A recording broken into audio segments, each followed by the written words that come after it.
Hey guys! So today we are making my mold monstrosity. This is the clay base for a two-piece mold for sewer tiles.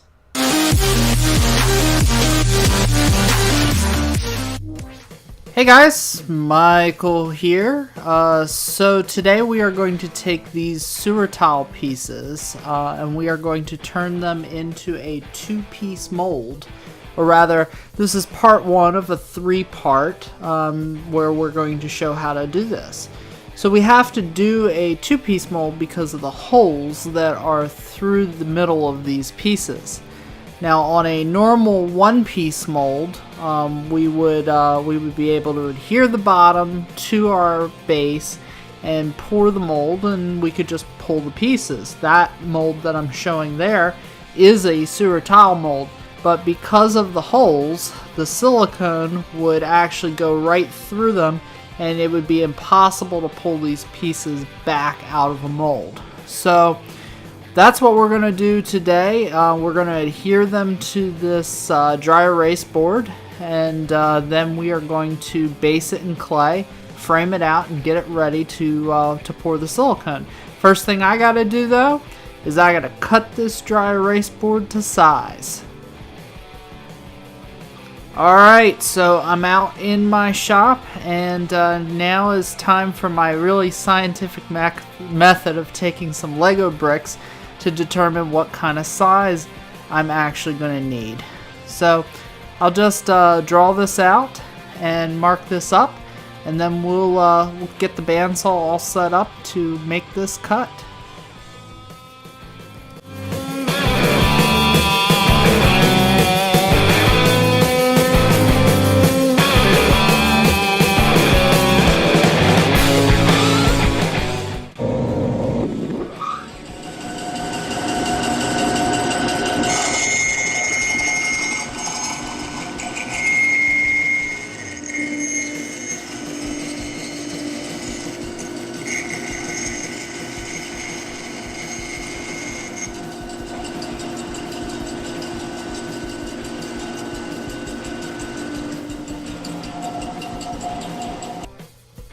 Alright guys, we are back at the workbench. So this is my my cut piece of dry erase board, and as you can see, I cut this intentionally bigger than what you think you'll need.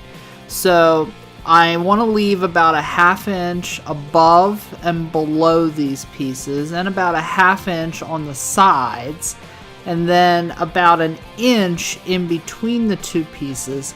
And the reason why I want to do this is so that I can set these little ball bearing stainless steel beads basically into the clay, which will make reference bumps so that we can basically fit the two pieces of our mold together down the road, and it will line up perfectly.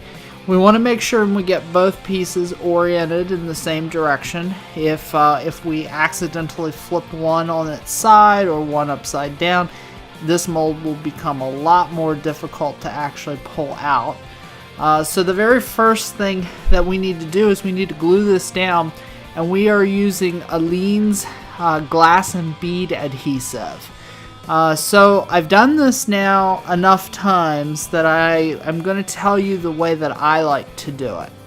So the directions on the adhesive tell you to apply it to both surfaces, wait 5 minutes for it to get tacky, and then to stick the two surfaces together. And that's absolutely awesome if you want it to be a totally permanent bond. I would like to be able to get these pieces back off of this dry erase board when it's all said and done, because there's no reason why I can't paint these up and use my originals. So what I am going to do is I'm going to apply this to one surface, not two, and I'm only going to give it a minute to set up instead of 5.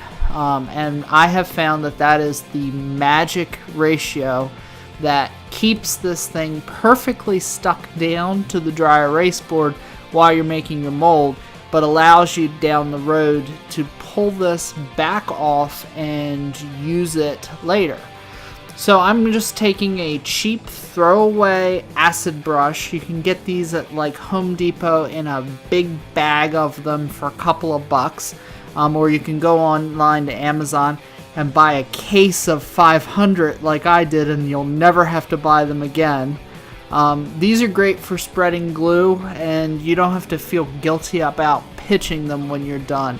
But would I use these to paint with? Absolutely not. Bristles are really crappy on these. But you want an even glue layer, and you really want to make sure that that glue goes to the very edge of the piece and is perfectly bonded around the edge. That will mean that the silicone doesn't slip underneath of this piece as you pour the silicone in and the silicone wants to set. So we're going to give this, like I said, 1 minute just to set up, and then we will go ahead and bond this to the dry erase board.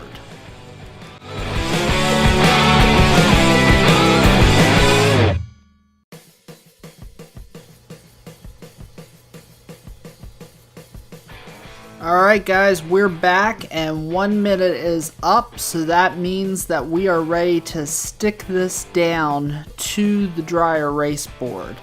So like I said, we want at least a ½ inch above and below and a ½ inch on the sides, and then we want to leave about a 1 inch gap in between the two pieces, and you'll see why at the end of the video why we need that space.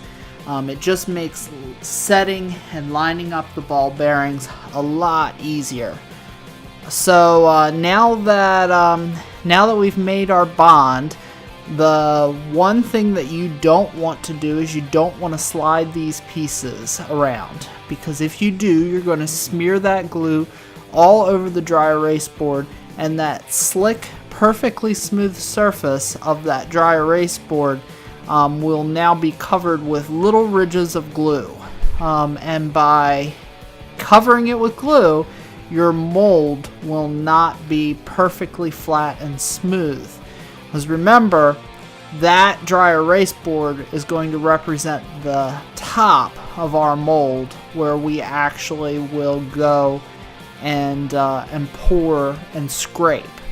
So all I'm doing right now is I'm just taking the X-Acto knife and I'm just really carefully going around these pieces with this blade of the X-Acto knife, and I'm scraping off any of the glue squeeze out that we got. Now what I did was I took this X-Acto knife and I broke off the really sharp tip of it, and I have about, I would say, 1/8 of an inch of flat space on this X-Acto knife. I did this by clamping it in my clamp and tapping it really gently side to side until that tip broke. But you could also just wait until you break a blade and then save that blade for this purpose. By using that flat edge though, we get a really great scraper, a lot nicer than anything that you would buy. So I like using the X-Acto for that. So now that we've got it bonded, we'll wait for this to dry, and then the whole thing will sit on its side. We'll fill the clay around it, and then we'll pour our silicone mold. So the base of this will never really be up against the silicone, just the slick surface of the dry erase board. Time to let this dry, and we'll be back in a minute. Alright, through the magic of TV, the base is now dry, the glue is set, and we are ready to build the frame that's going to hold this mold. Now you can see while I was waiting on this to dry, I got to work and built a bunch of other sewer tiles. You can see them spread out across the workbench there.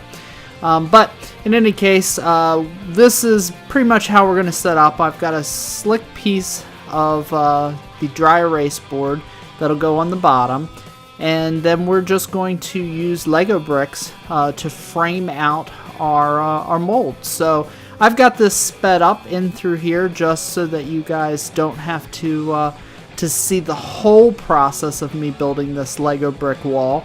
But you want to make sure that you leave that same 1/2 inch gap that we've been talking about all the way around. So now that I've got this frame built, we'll fit this in, and you can see that it's a good fit, and I've got that gap just like I want. And now is the time to glue this frame down. So if you caught my other video, you will remember that I tried once to use clay to hold this frame down, and I destroyed an entire mold in the process of that. So I don't play around anymore. I use this same glass adhesive to tack this down. But with this, I don't wait for it to set up at all. I just spread it and I push it in place, and that is enough of a bond that it will keep the Lego bricks from floating up off of this dry erase board, which is all that we want to accomplish here. So now that we have done that, we're going to take a minute and we're just going to scrape the glue squeeze out that came on the inside of this frame, only because it would mess up the very edge of our finished mold, but it's not actually the edge that we're pouring against. I'm only doing it just because of the look of it, but we'll take the time, we'll clean this up, and then once we do that, it's time to start to actually take the clay and press the clay into place.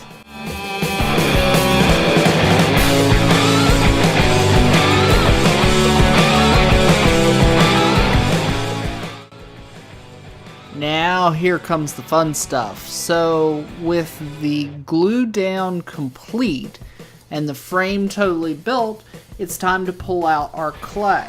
So we are using a non-hardening clay, which means that if this is left exposed to the air, you'll still be able to squeeze it back into a soft, pliable ball.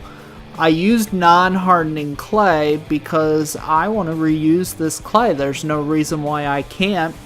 The only thing that I don't save is I don't save the very thin surface layer of the clay that comes into contact with the silicone, simply because I spray a mold release on that. And over time, the greasy residue of the mold release would make this clay worthless to me. So I'm just spreading out a thin layer in the bottom of this mold frame, and I'm being careful to leave it away from one side just enough so that I can slide and push my frame down in there. And that's kind of what we're looking for. Once you have basically gotten your thin layer down, then it's time to build this up to about half the height of the piece that you're trying to mold. Now I was careful to leave a 1/2 inch layer at the bottom, and I'll go about halfway up the mold, making sure to leave enough of it so that when I do the second half, the mold is strong on both pieces. So now we're just going to take some smaller pieces of the clay and pack them around our piece. Use whatever tools you have on hand to make this go a little easier.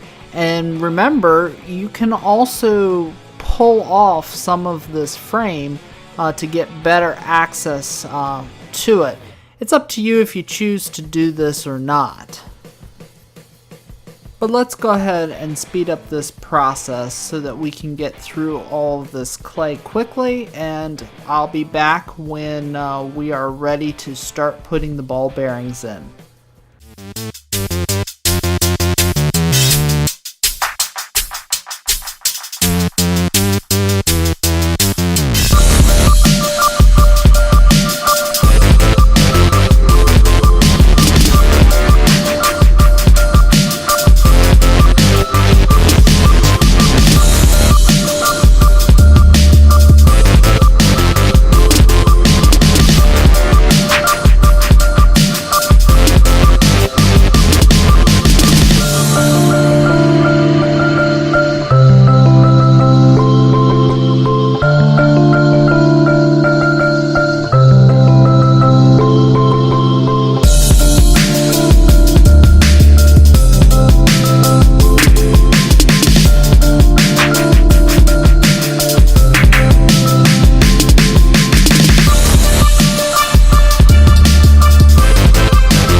So here's the final finishing touches on the clay, and you notice that I have taken the time to smooth this out as best I can.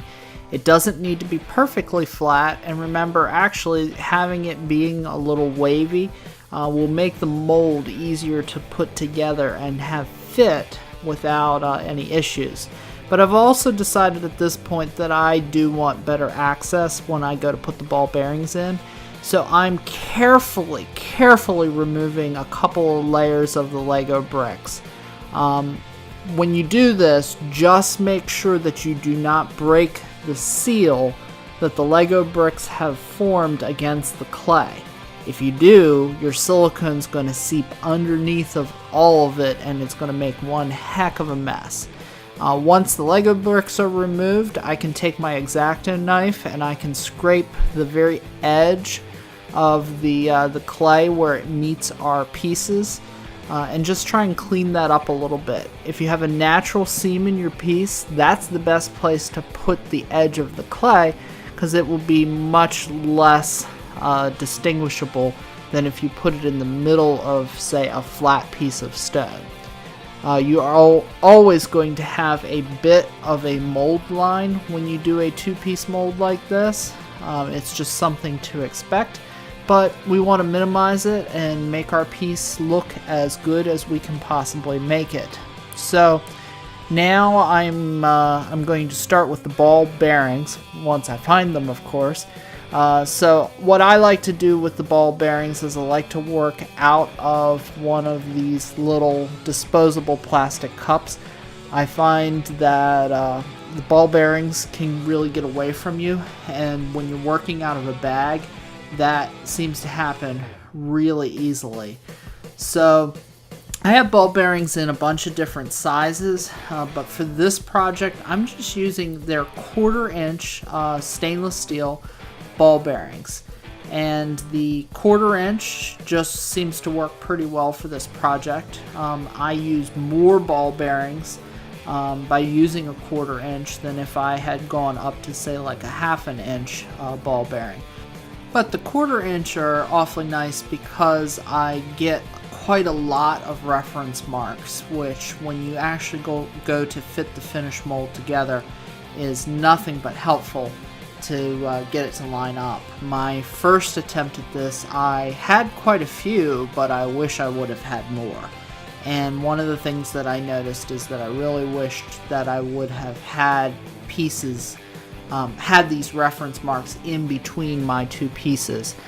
So you'll notice that not only am I going to put the ball bearings in between both pieces, but you'll also see that there are little clay filled recesses where the holes in these sewer tiles are, and I will very carefully put a single ball bearing in each of those, which will mean that when that joins together, those will line up perfectly, and I won't have to fight with them to make sure that they are aligned. That's the whole goal here, is get the mold perfectly aligned so that it looks good when you run the cast.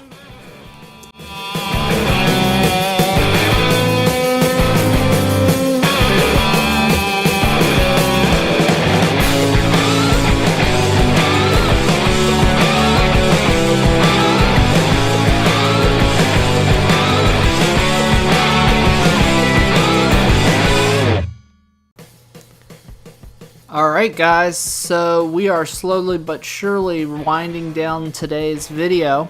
I've got the Lego frame that's going back together, and you can see that the ball bearings are now totally in place.